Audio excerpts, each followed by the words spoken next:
Morning, everyone. Thank you for attending our webinar on the 4 most important foundation skills for dog agility. My name's Lynn Madden. I'm a One Mind Dog instructor from Australia, and I'm really happy to have you at this webinar.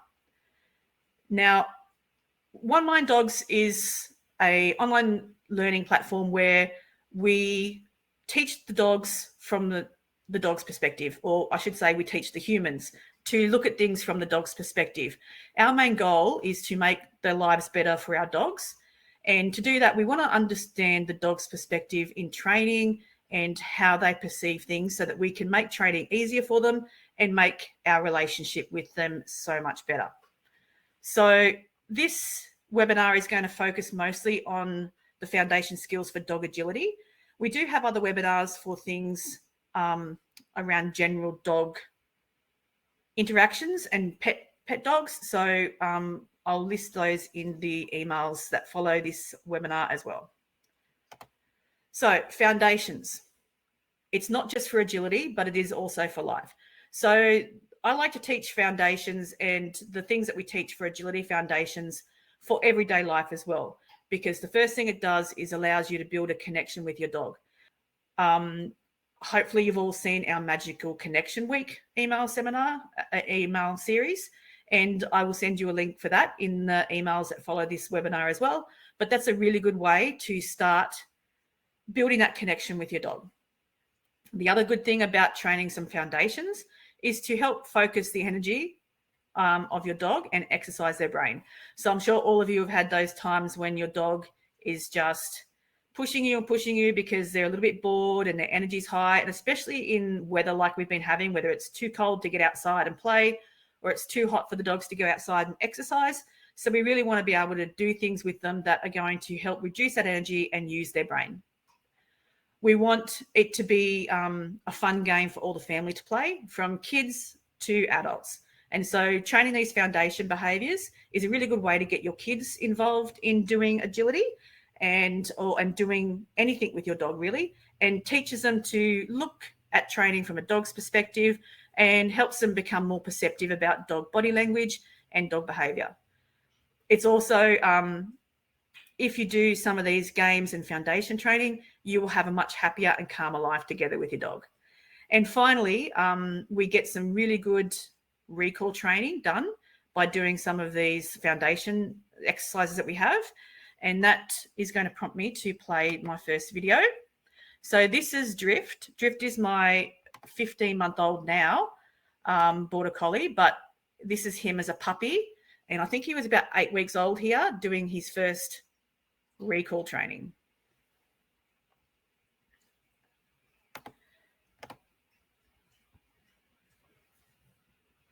So you can see he's only tiny there. And Nikki and I are playing the restrained recall game with him. So he likes a little belly rub. But you'll notice if you have a look at some of his behavior here, you'll see he's not really fond of being grabbed. So he's really keen to get to me and have a little fun game. But you'll notice again when he goes back to Nikki this time that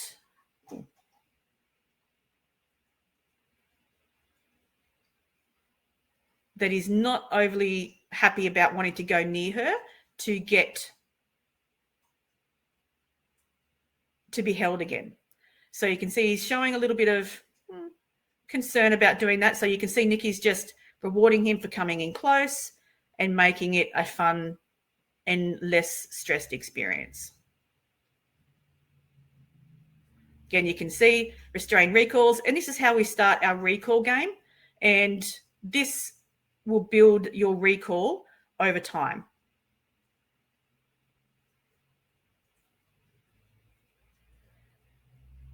So you can see he's having a wonderful time with his toy there.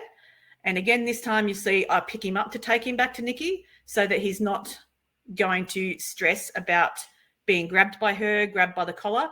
And so these are things that when you look at that behavior, they're things that I will work on from there. So after this training, I worked on him being comfortable being held, being restrained by the collar, and all of those things. So these are some of the fun games you can play, simple with your kids in the backyard, that will really make training fun and also mean that you get to have a great time with your dog in the environment and learn to get those recall games happening nicely. So the first of the 4 most important things for building for foundations is building a relationship and the value you get for training together. Next is focus on the job and building confidence. Forward focus and staying committed. And then following the handling. You might notice the first 2 of these really don't involve agility at all. And so that's where I want people to put their focus on, is that it's not always about going and doing all the agility things. We really need to build our foundations from the ground up to make sure that when we get to the fun things about running courses and doing obstacles, that we, one, have the relationship and the value to do that, and the confidence in the dog that they can take on those skills and not go backwards. So if we look at the next slide, what tends to happen, and this happened for me for sure, when I was a novice person, all I really wanted to do was train at the advanced level. I wanted to get to the sequences. I wanted to do all the what I thought were the fun things. And so I just thought, I'm just going to skip these foundations and just go straight to the fun stuff. And so I like to think of the novice people wanting to train at the advanced level, the advanced people wanting to train the next level up, and the masters people are the people that are putting their time into the foundations. So it's sort of a cycle that when you first get to agility, the first thing you want to do is do all the fun stuff you see on TV, what you see the other big dogs doing at competitions. However, what we really need to be doing is focusing on that foundation level first, so that getting the skills a dog needs to be able to confidently move up through those stages. So the first one, building relationship and the value for training together. This is the foundation and the philosophy of One Mind Dogs, to make life better for our dogs and build that relationship and the connection. This can happen with our puppies and our new dogs from day one. So it doesn't just involve puppies. If you get an older dog into your house, this is where you want to start your training at. And because, dinner time, they always get their food, it's a really great way and time to start that relationship building. We also want to make sure that any training that we're having is all about fun.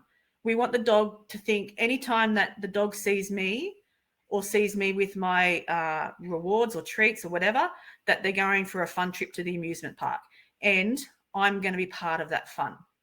So we really want to make sure that we're involved with the fun the dog is having in training. Also, the building of relationship can be done with lots of tricks and different games. So I'm not sure if any of you have seen this video, but this is a video of Stephanie playing the nose touch game. And you can see this puppy is having a wonderful time.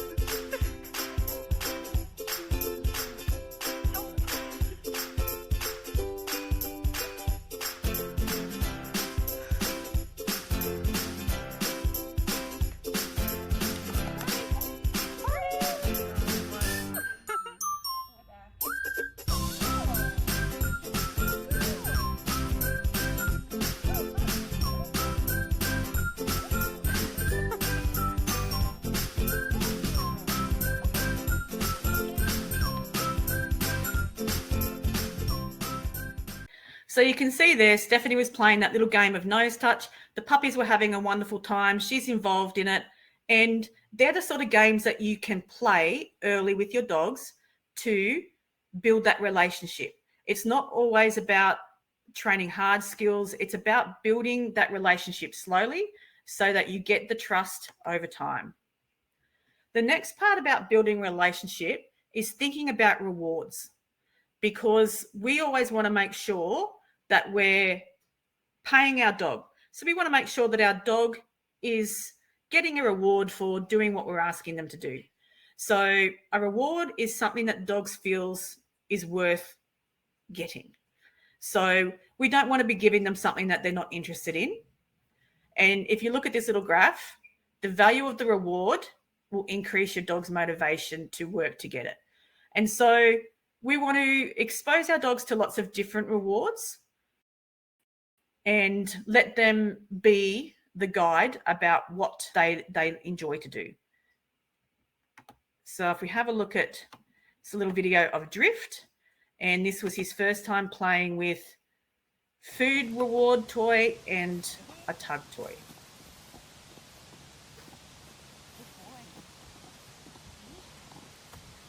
Get it.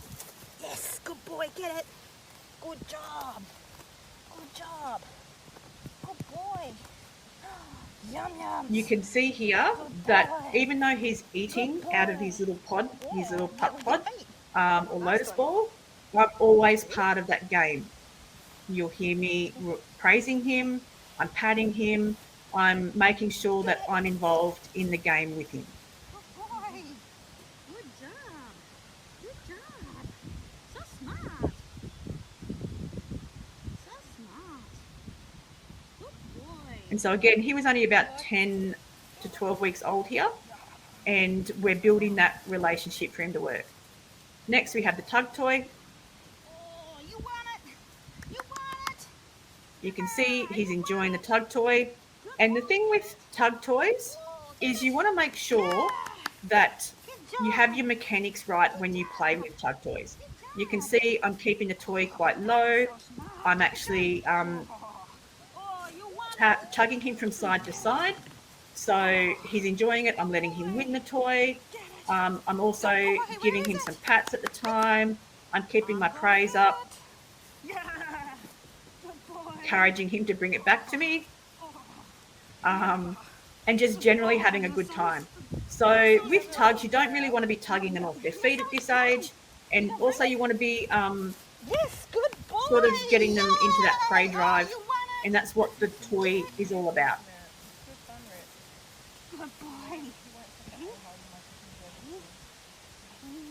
And again, I'll do like I did with the food toy. Good job. Yay. Oh, so smart. So the thing about rewards is we really want them to be in charge of what they find rewarding. Listen to your dog.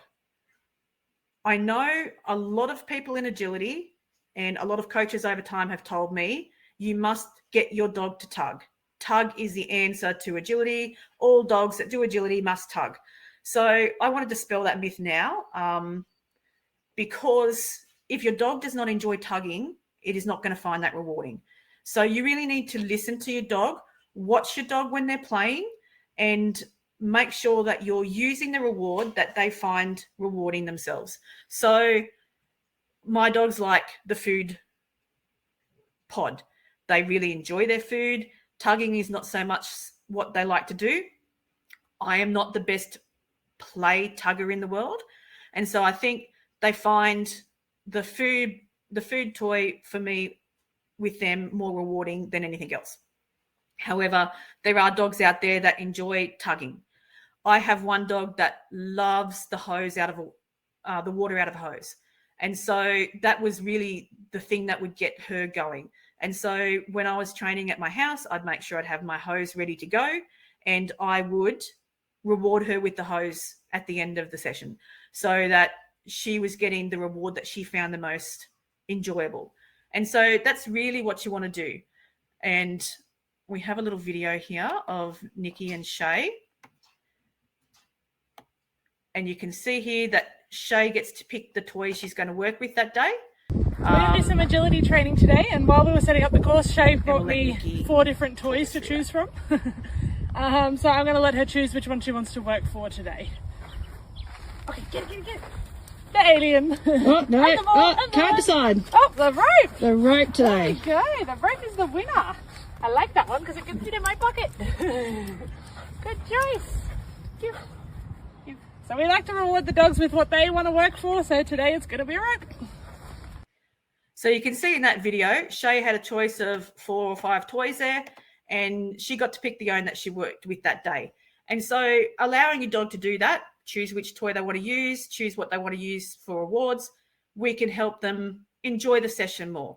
And it also means that we're listening to our dogs and helping them build that trust in us that we're going to listen to what they're saying. Next, focus on the job and building confidence. So the reason I wanted to talk about this is because we get a lot of questions from people about dogs that are stressed in the ring, dogs that have started their trial career and now finding the trial environment really confronting and are either getting over aroused or shutting down in the ring. So this is why focusing on the job and building confidence is so important as a foundation skill, because if we work on it when they're puppies or new dogs in our households, we can hopefully avoid some of the issues we have with ring stress down the track. So building focus, how to get started. The first step is to get our dogs focusing on us and ignoring the things that are happening around them. And so to do this, we build on that relationship stage where we've taught our dogs a few easy behaviors they know well, such as drop, sit, spin, nose touches.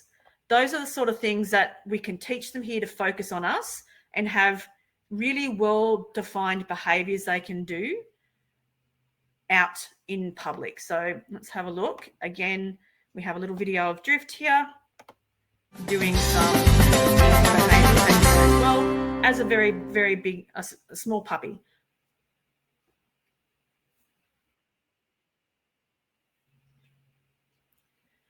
So you can see here, he'd be about 12 weeks old maybe, and we're starting off this behavior learning that is doing simple skills out and about in the environment so that over time these skills become so ingrained they're not going to need rewards all the time. But you can see his focus is on me, his tail's wagging, he's having a wonderful time. Look at that focus, it's not moving. And so we start this now so that as the dogs go to competitions or trials or areas that they're not overly comfortable in, they feel confident about focusing on us and doing those behaviors because they're very well-known behaviors for them, and it takes the stress out of them worrying about what's happening around them. The next thing we do at that level is to add in distractions. So once your puppy can do some of that focusing on you in a calm, distraction-free environment, we need to then increase the amount of distractions around them. And if you're looking to do agility, you want to add distractions of things like noises, dogs moving, dogs barking, potentially down the track, dogs running in agility. So you want to slowly build these layers of distractions in until your puppy is bomb-proof in that environment and with that distraction, then you can add another one in. And over time, you'll get a dog that is confident, one, because they have the relationship with you, and two, because you've built in the distractions with them so that over time, they've pretty much seen everything that could happen in agility before they even get into. So here again is Drift as a younger dog. I think he's a little bit older here. With my friend Fiona in the background with her dog. So you can see he's a bit older here. I've got the focus happening and my friend is starting to play tug in the background. There's another dog barking. And so you can see he's quite calmly taking food and doing the behaviors that I did in the last video when he was younger. And he's able to focus on me. So at the moment, the dog in the background is not doing too much, but he's shown me in this video that he can handle that type of distraction. So the next thing I would do is have Fiona walking around us a bit closer and maybe being a little bit more active in that background so that he gets to see all of those different things happening. You can see he had a little look there, so we saw a little bit of movement that he was interested in, but straight back to me. He's not showing any signs that he's overly concerned about what's happening behind him. And so this is what I would be looking for in my distraction training that would tell me that I could then move on and add in more layers of distraction. So these are the skills that I really want you to think about building onto in your training sessions. And a lot of people, you know, will see these skills as not the sexy skills that we want to have, but I want people to think about these foundation skills as the sexy skills, because these are the skills that are going to mean you can go into agility trials calmly, confidently with dogs that are calm and confident, and you're going to have less issues down the track if you concentrate on these now. Next, we have forward focus and staying committed. These are the skills that I definitely did not concentrate on when I first started agility, but now are definitely the ones that I want. So forward focus is basically, like the picture here shows, the dog looking forward at the obstacle and not necessarily looking at us. So we really want the dog to be able to focus on the obstacles.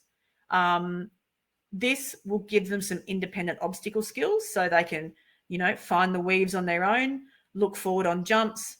It also means if we get this skill, we get some distance training, and it will make handling so much easier for you, because if your dog can focus forward, you do not have to run to every obstacle that there is. So again, we have another video here showing drift again. And this is him as a puppy beginning to learn obstacle focus and forward focus. So this first video, you can see I'm just running with him, and see how he just comes into me there. Absolutely no obstacle focus at all. Again, this is where the little recall game comes in handy, because he can just go straight back to Nikki. Now you can see I'm going to put the ball there for him to really help him be able to forward focus. Hey, good boy. And again, he goes, nah, I really want the mama. And so you'll see we were a bit too far away. So Nikki's changed her position. And so this is where you would start with your obstacle forward focus training. You want to make sure you don't go too far too quickly and take it from the very foundations, which is why our foundation course is so good, because it takes you through step by step how to build these things. You can see he's looking at me, there he's looking at the toy, and I release him. Go a bit further back, and this time go behind us and run past, and as you're running, release him. Good, come. And again, you can just see Nikki scooted back a little bit. Come. Yes, good boy. Good boy. Very good. Come here. Oh, you're so quick. You're so quick. And so Nikki's got him. I place the toy. That encourages him to look forward. And you can see him really looking at that toy. He really wants to go. And this time I'm going to run with him. So he starts to learn he can forward focus even with my motion. He has some springs on him. Yeah, good boy. So you can see we've built in the foundation levels of he knows how to play with the toy. He knows he's confident that I'm there with him. We're having a good time together. So these are all just games for these dogs. They don't have any thought about agility at the moment. They have no concept that this is playing agility. We're just having fun games where he gets to get his food and he enjoys running with me. And look at him there. He was really focused forward on that toy. And again, Nikki's making me run. That's all hurting motion sensitivity thing. So I think. And so there you can see he actually focused a lot on me. And so again, that might have been too far. You can see I rewarded him. So that's another thing I want you to think about, is that always be rewarding your dog at this stage, even if they didn't get it right, because we want to make sure that our dogs enjoy the game. And he's a puppy. He has no idea what he's doing. And so I need to make sure I reward him for effort. And then when he does get it, we have a big party. There we go. Awesome. Good boy. So they're the sort of skills that we really want to focus on at an early age. So they're the forward focus skills. And then the staying committed skills are built from puppies as well. Most of you will know or have heard of the 3 C's, which is connect, commit, and cue. So you really need that commitment piece of the 3 C's to ensure that you get a really good performance in agility. And the thing with the commitment is the stronger commitment you have on an obstacle, the earlier you can leave, which means for people that aren't fast, like me, having a dog that commits to an obstacle early means I can really start to move and move away to the next thing that I need to do. So it's really what allows us not to need to be the fastest runner in the group. So we'll have a couple of look at the skills that we have in our foundation program to do that. And the first one of these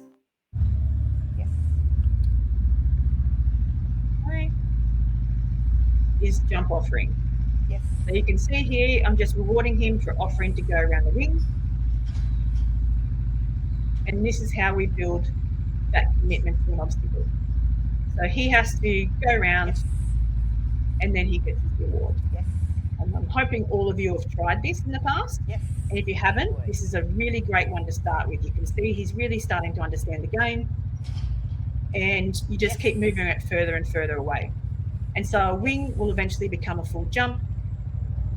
And the idea with this skill is that you start at this level and then you continue to build it until your dog can jump from, 5-10 meters away. And that's where you want to take the skills. So I'm showing you all the skills at the very beginning, foundation level, but our foundation program helps you take those skills all the way to the level you need for like world championship. Oh, hang on. I think I had one more video here. The next video was of going around a wing. So again, this is where we add motion to our training because dogs really love motion. Motion is our first of our handling elements. And so I'm committing him to going around the wing and moving away. Again, you can see I'm rewarding with his ball and he's focused and really having a good time playing the game. So I'm tossing food away to give myself a head start. You're so smart. You're so smart. And then sending and moving away. Again, this is a skill that you can build from the ground up. So you'd be close to the wing to start with, and you can see here I'm a little bit further away and moving away earlier. And so it's one of those skills that you can start training and test where the commitment level is. Because if you send to the wing and start to move away and they pull off, then you go, okay, I need to build that skill a little bit more slowly. And you can see here I'm moving in all different directions to help him understand that no matter where I'm going, your job is to stay committed to the wing while I move away. Good job. And again, it's just a fun game for the dog and really building those commitment skills nice and early. So the last of our 4 most important foundation skills is following the handling. So this is important because in agility, judges put the course down. We have no idea. The dog has no idea. So our role as a handler is to be able to show them a clear path around the course. And our dogs need to be able to understand how to follow our handling. And hopefully we can remember the course to make sure we can show them where to go nice and easily. The issue comes when we've put so much work into those other previous skills to our obstacle focus. So now we really want to get a good balance between obstacle focus and handler focus. And so once we've built that obstacle focus, you'll notice that your puppies and your young dogs love to go get that tunnel, or they see a tunnel and they're there, or they love the dog walk, or they love their weaves. So we want to make sure that even though they have really good commitment to an obstacle, they will still read the handling if we want them to go somewhere else. So a good balance is to have about 70% obstacle focus with 30% handler focus. This will allow us to have our dogs driving ahead of us on course independently and committed to obstacles, but still keeping that ear on us to make sure they know where we're going. So how to increase your handling focus? We want to make sure that our dog can follow our handling in the presence of an obstacle. So to do that, you can see here, we use toys. because toy or food or whichever they find most attractive or most rewarding is what we call the obstacle that they really want to take. However, we want them to say, come out to us first and then go to the obstacle or the toy, rather than just go, hang on, I'm just going to go take that toy because it's right there. Why would I listen to you? I'm just going to go take the toy. So this is how we build in our handler focus. And we have a really nice video from Yanita here showing this skill, and it's straight out of the foundation lessons.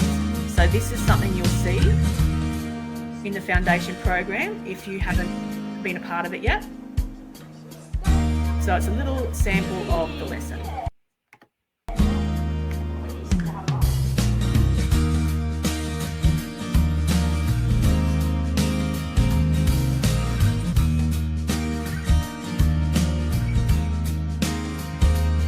You can do this without a helper. So you can see that toy is like the obstacle.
So as you can see from that video, the lessons on the website are really in depth and really breaks down how to do the teaching for all the behaviors that we teach and all the fun handling games that we have. And as you can see, all of this is done without agility equipment. And so all your foundation stuff can be taught in your lounge room if you need to, in your backyard, and are really fun skills to keep playing with your dogs. And some of these foundation skills are ones that I go back to over time with my dogs now, because they're really important to get right. And if we don't get them right to begin with, you'll start to notice things down the track start to break down, like different performances that you're having at agility. And you'll often hear me, if you're asking for advice on at One Mind Dogs, you'll hear me recommend a foundation step to go back and work on, because if we get those foundations solid to begin with, the less likely we are to see holes in our training later on. So I want to let's make the foundations the sexy skills again. Make them so that people are excited to train them, because if you train these skills well to begin with, then agility for you and your dog is just going to be such a fun and amazing time. So remember that foundations are fun, foundations are the sexy skills. And if you have any questions, please message us at support@OneMindDogs, and we're always happy to answer the questions there. I really enjoyed talking to you today, and I look forward to seeing you all again very soon.